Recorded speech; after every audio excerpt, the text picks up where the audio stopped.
kembali lagi bersama saya Eva Saifa Nurhayati.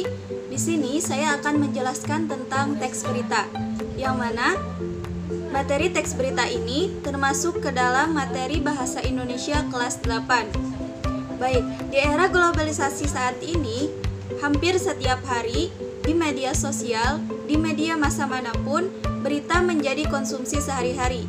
Oleh karena itu, kita harus benar-benar bijak memilih berita, apakah berita itu hoax atau fakta.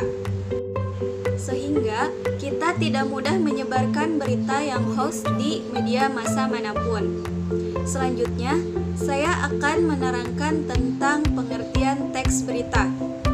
Teks berita adalah suatu teks yang melaporkan kejadian, peristiwa atau informasi mengenai sesuatu yang telah atau sedang terjadi, yang bersifat aktual.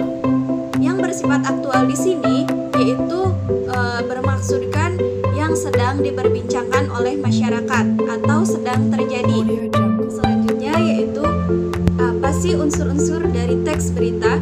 Unsur-unsur dari teks berita yang pertama ada what atau apa, yang kedua ada where atau di mana, yang ketiga ada when atau kapan, yang keempat ada who atau siapa, yang kelima ada why atau mengapa, dan yang keenam ada how atau bagaimana.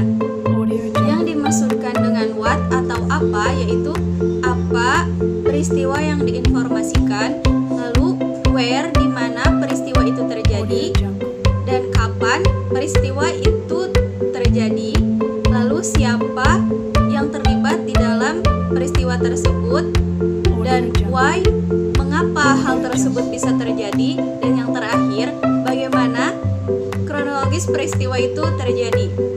Dalam bahasa Inggris, unsur-unsur tersebut dikenal dengan 5W plus 1H. Sedangkan dalam bahasa Indonesia dikenal dengan istilah adik simba yang merupakan akronim dari apa, di mana, kapan, siapa, mengapa, dan bagaimana. Hal tersebut bertujuan untuk mempermudah kita supaya gampang untuk mengingatnya. Materi yang selanjutnya yaitu struktur teks berita. Struktur teks berita yang pertama yaitu orientasi berita. Orientasi berita yakni berisi pembukaan dari berbagai peristiwa yang diberitakan dalam teks tersebut. Biasanya tertera penjelasan singkat mengenai berita tersebut. Yang kedua yaitu peristiwa. Peristiwa berisi tentang kejadian dari awal sampai akhir berdasarkan peristiwa yang sedang terjadi serta dijelaskan berdasarkan fakta yang ada. Struktur teks berita yang ketiga yaitu sumber berita. Sumber berita yakni dari mana asal sumber berita tersebut muncul, dan sumber berita juga tidak hanya ditulis